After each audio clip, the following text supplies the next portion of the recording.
ፕራይዙን ንገሪኝ ጋብዛው ነበረ። ያው ልትበላ ስትል አይታችኋል እንዴ ይሄ እኮ የክርስቲያን ቤት ነው ብሏታል ማለት ከዛሬ ነው። ግን ጀምሮ በመጨረሻ ሞገስ እናትሽ ነኝ ሉላን ይዞ ብለሽ ነው ከቤት ሲወጣ እንግዲህ ዳጣ አለቻት። ይሄን ነገርማ አስመልጫለሁ ምሳሌ ብላ ግራ ተጋባች። እየሮጠች ስትሄድ እንግዲህ ምን ተካሂዶ ነው? ዝና ቅድስት ግን ምን ያስቀመጠው ሆነሻል?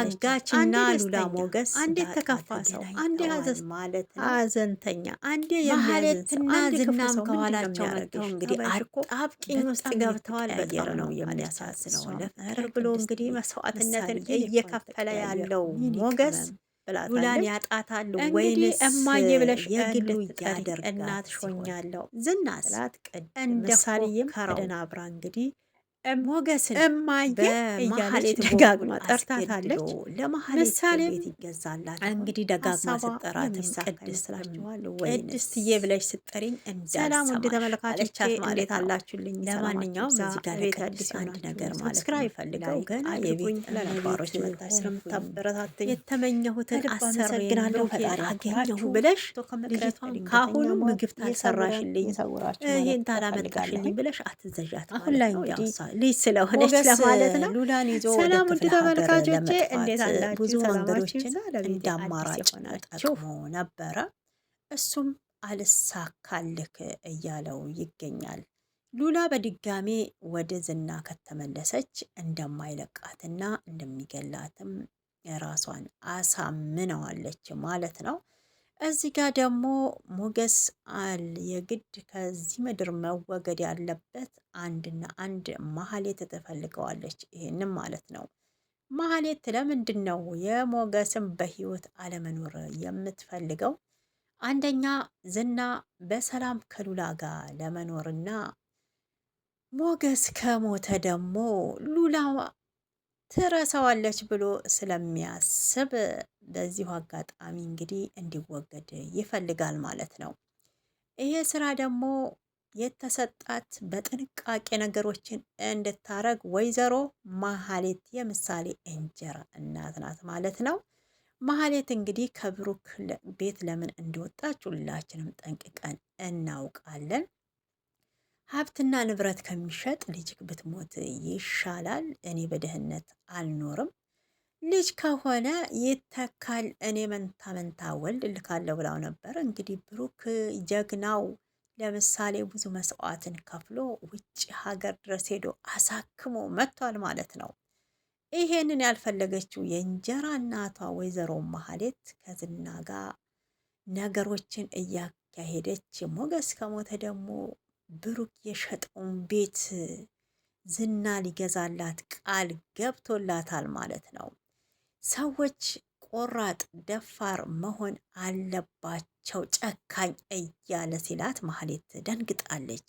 እና አንተ ጨካኝ ነክ ማለት ነው ብላ ጠይቀው ነበረ።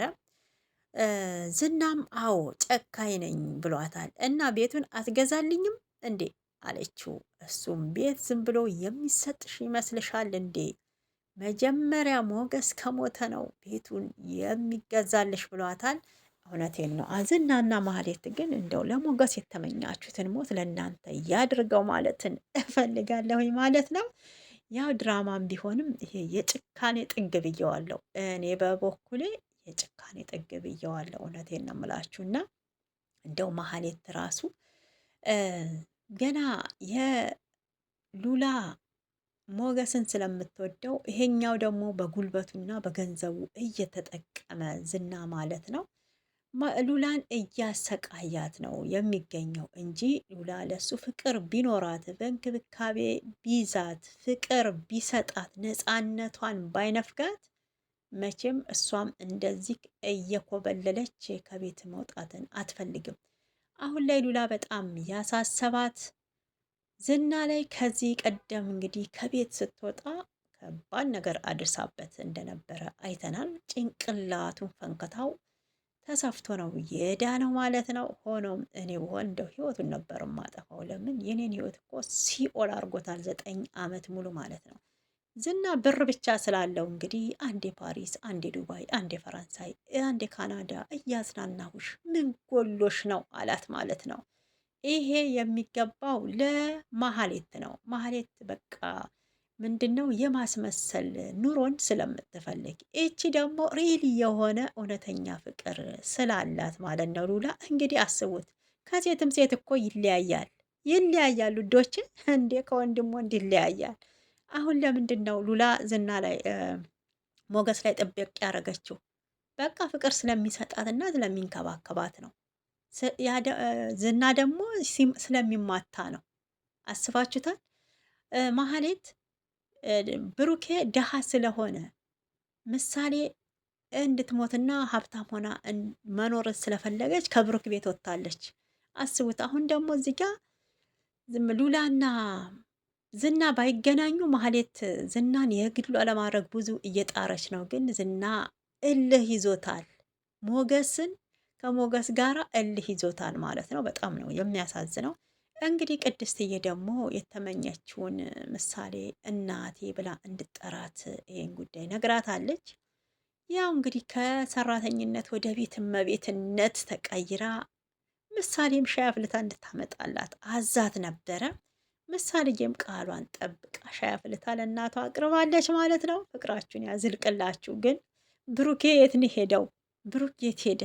ቅድስት ይሄን መጠየቅ አለባት ነው የምንለው ማለት ነው። ለምንድን ነው መብራት ላጥፋ ካለሽ በኋላ የት ነው ገፍትረሽ የጣልሽው? ወዴን ነው የሄደው? ማን ያስወገደው ብሩክን? ለማንኛውም ትናንት ድራማው ላይ አላልዬ ነው ብሩክን ማለት ነው። ዝና እንግዲህ ያየበት ቦታ አይቶታል። ብሩክ እቤት እንደሌለ ወደ ቤትም ለመሄድ እንግዲህ አቅደው ነበረ። እሱንም ሸውደዋቸው ወጥተዋል ማለት ነው። ሞገስ ሉላን የግሉ ያደርጋታል ወይንስ ዝና ያሸንፈው ይሆን? ቀጣዩን እናያለን።